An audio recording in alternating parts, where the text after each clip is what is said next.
BCom part first की paper first में व्यापारिक संनियम में पहले यूनिट में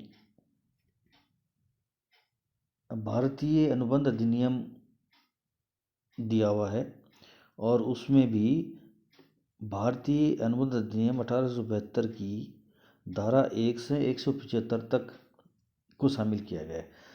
अनुबंध अधिनियम की अन्य धाराओं का जो है यूनिट सेकंड में शामिल किया गया। तो हम फर्स्ट यूनिट में अनुबंध अधिनियम जो है उसके बारे की उसके परिचय, अनुबंध अधिनियम क्या है, किस प्रकार से निर्माण किया गया, किस प्रकार से लागू किया गया, इसकी परिभाषा, इसकी विशेषताओं का हम चर्चा की है। उसके बाद में अनुबंध या ठहराव कितनी प्रकार के होते हैं उनका वर्गीकरण देखा है।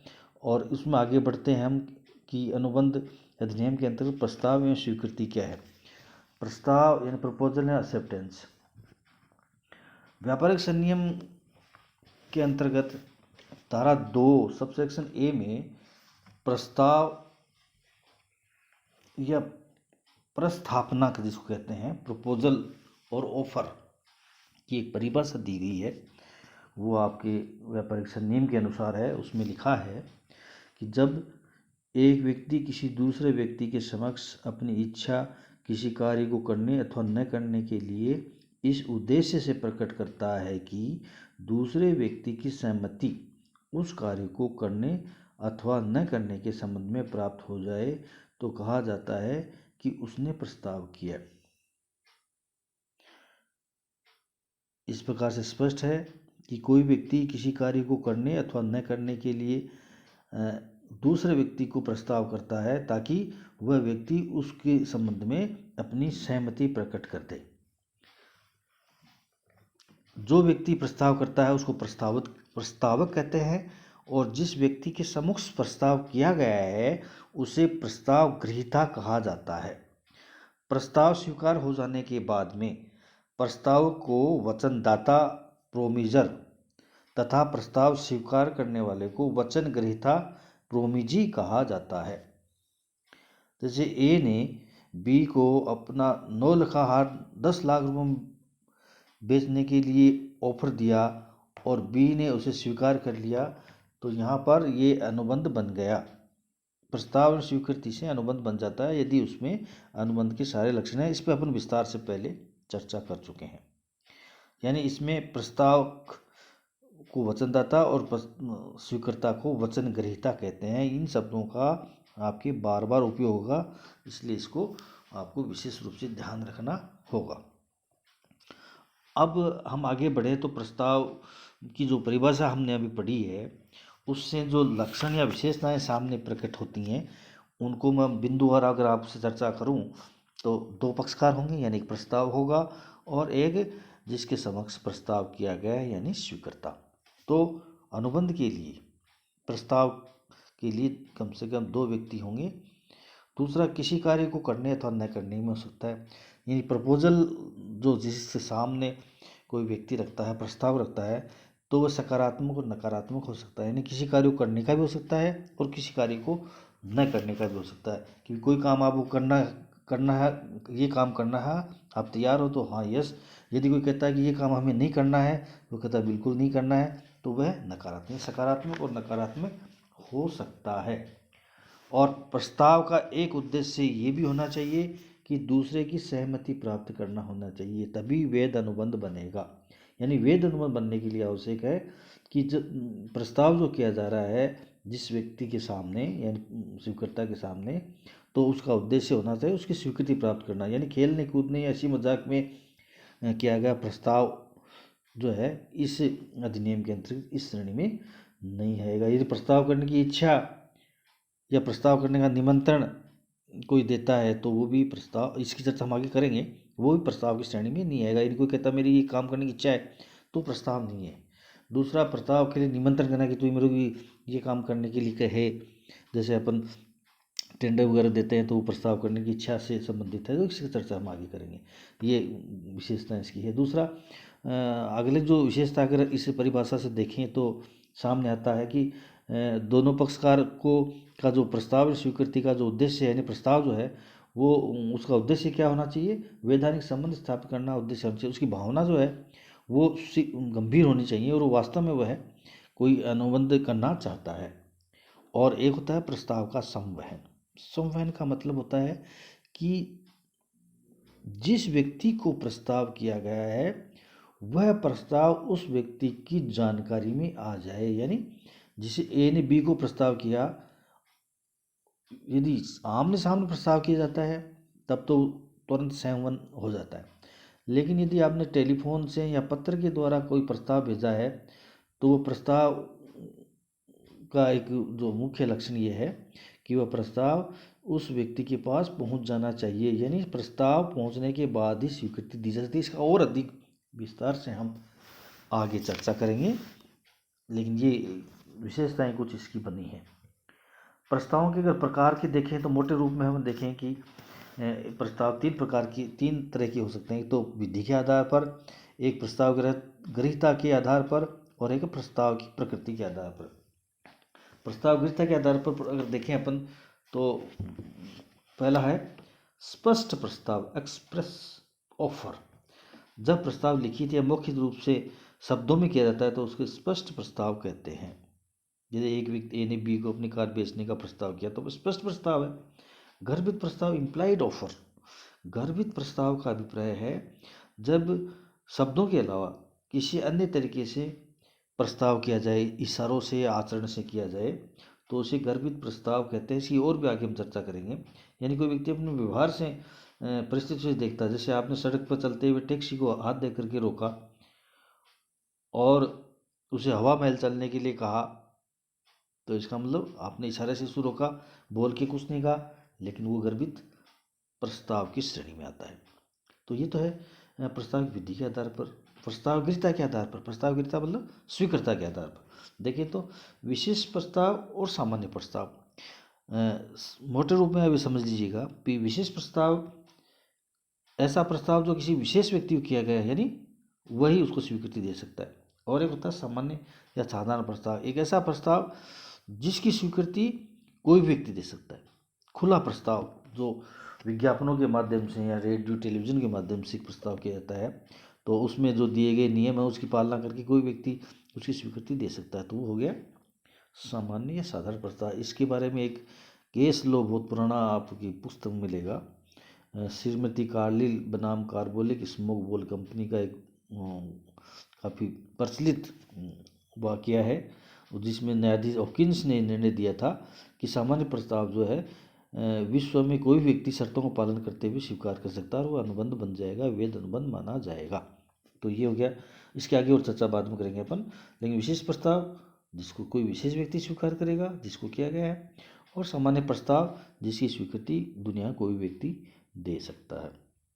प्रस्ताव की प्रकृति के आधार प्रस्ताव के विवरण प्रकार देखें तो एक तो प्रति प्रस्ताव, क्रॉस ओवर। जब एक व्यक्ति दूसरे व्यक्ति को के बिना एक दूसरे को समान प्रकार से समान शर्तों पर प्रस्ताव एक ही समय कर देते हैं तो उसे कहते हैं प्रति प्रस्ताव।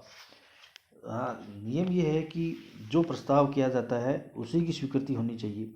यहाँ से ए ने बी को अपनी 20,000 बेचने का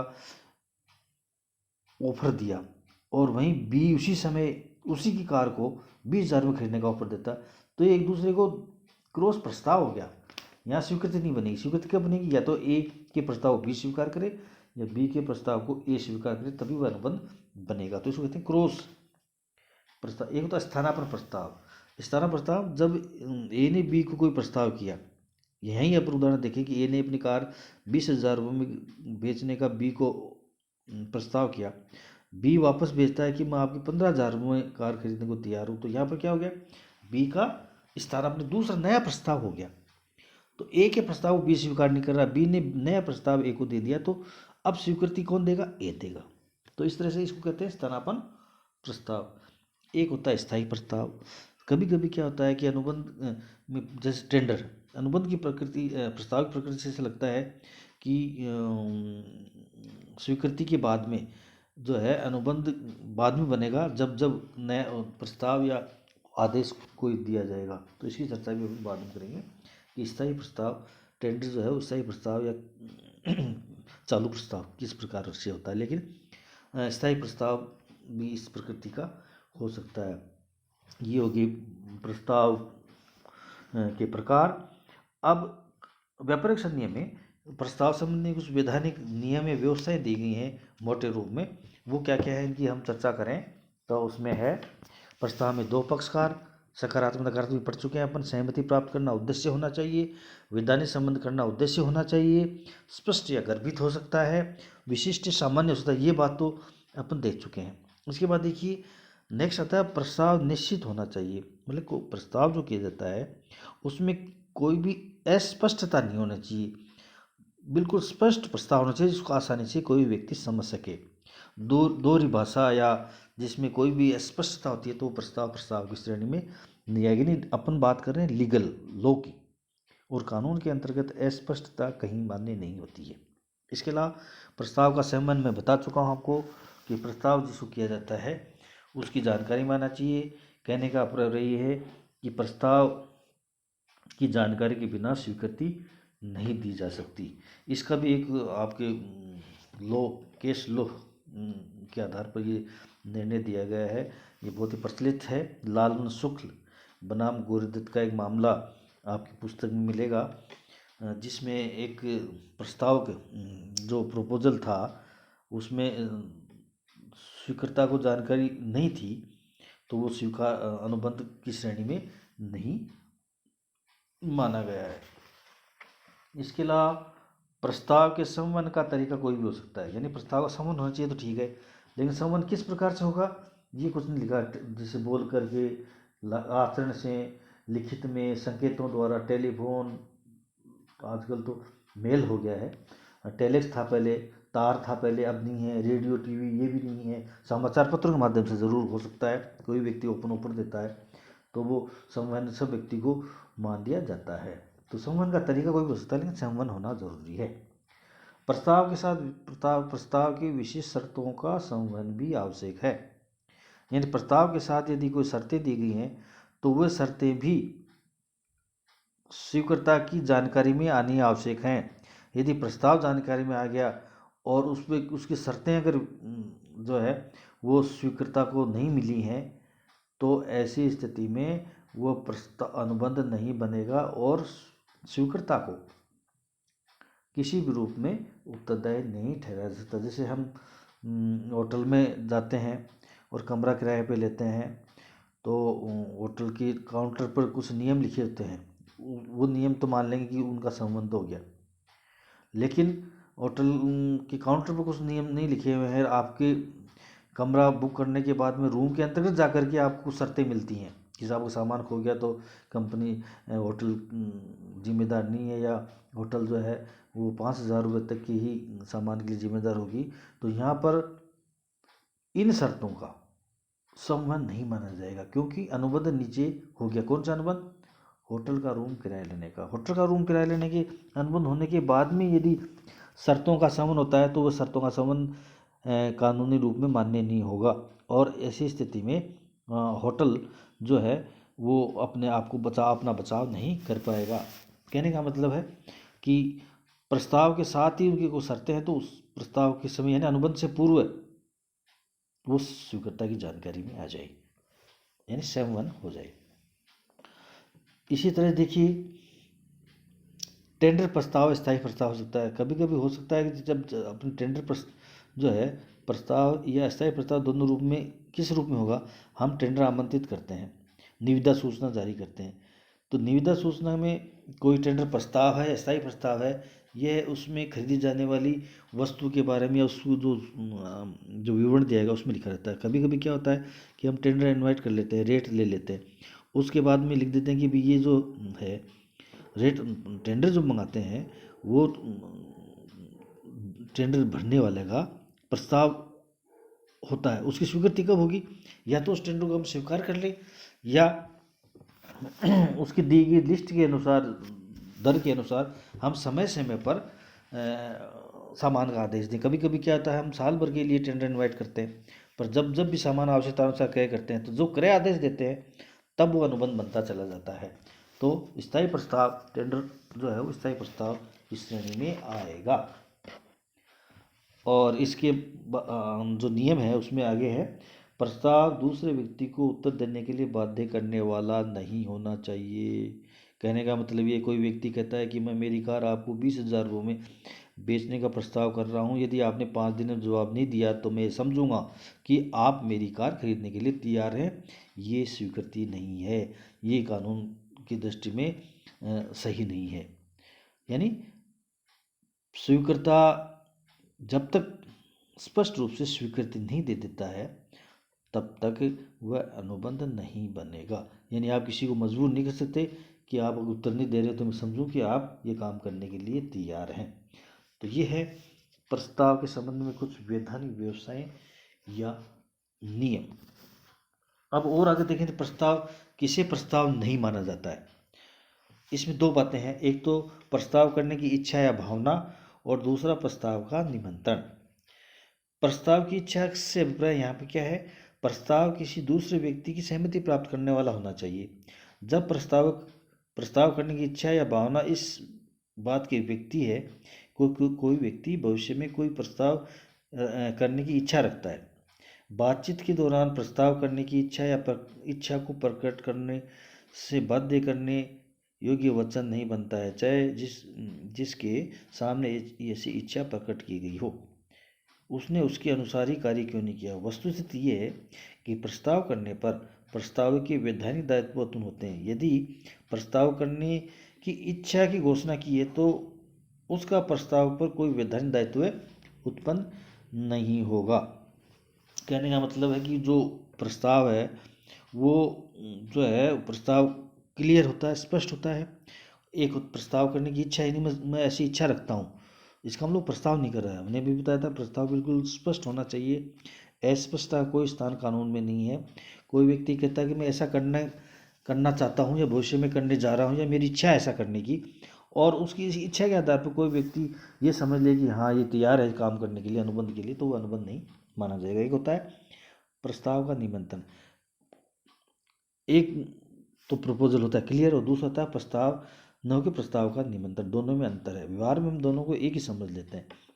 प्रस्ताव प्रस्तावित की स्वीकृति प्राप्त करने के लिए किया जाता है, जबकि प्रस्ताव का निमंत्रण दूसरे पक्षकार को या पक्षकारों को प्रस्ताव करने के लिए आमंत्रित करने के लिए दिया जाता है। जैसे विज्ञापन अगर देते हैं तो वो विज्ञापन प्रस्ताव नहीं है।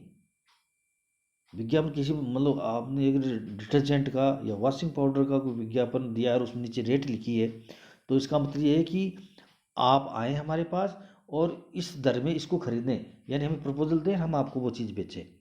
इसका मतलब ये नहीं है कि विज्ञापन देने से कि वो व्यक्ति जो है वो वॉशिंग पाउडर या डिटर्जेंट बेचने के लिए इतने रुपए में बाध्य है। आपके बीच में अनुबंध नहीं होता, वो आपको प्रस्ताव करने का निमंत्रण की श्रेणी में आता है। इसके अलावा देखिए सूची पत्र होती हैं, जैसे किसी भी संस्था कंपनी के पास या शोरूम के बाहर एक सूची पत्र लिखा रहता है कि इसकी दर ये, इसकी दर ये दर, वो भी क्या है, वो आपको निमंत्रण है कि आप आए अंदर और इस रेट में इस खरीदने के लिए हमसे कहें।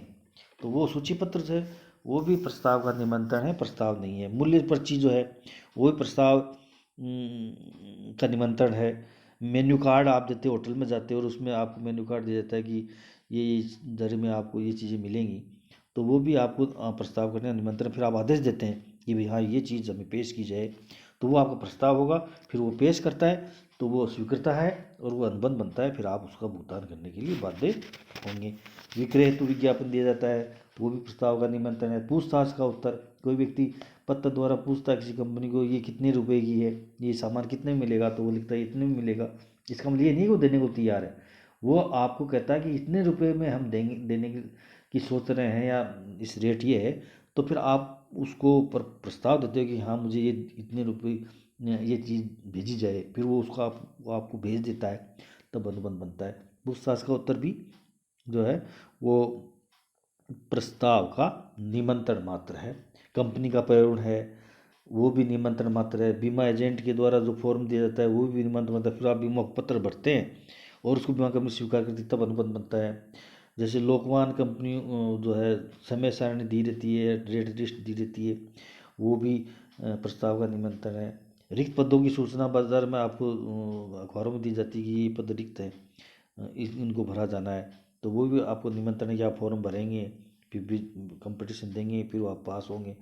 प्रस्ताव का निमंत्रण नीलामी द्वारा कोई विज्ञापन किया जाता है, मतलब नीलामी से कोई सामान बेचा जाता है, बहुत सारे लोग उसको आते हैं, बोली लगाते हैं, तो वो भी नीलामी जो है प्रस्ताव का निमंत्रण है। फिर बोली लगाने वाला प्रस्ताव करता है कि मैं इतने में खरीदूंगा, मैं इतने में खरीदूंगा, फिर वो स्वीकार करते हैं, तब अनुबंध बनता है। तो ये कुछ उदाहरण ऐसे हैं जो प्रस्ताव न होकर के प्रस्ताव के निमंत्रण की श्रेणी में आएंगे।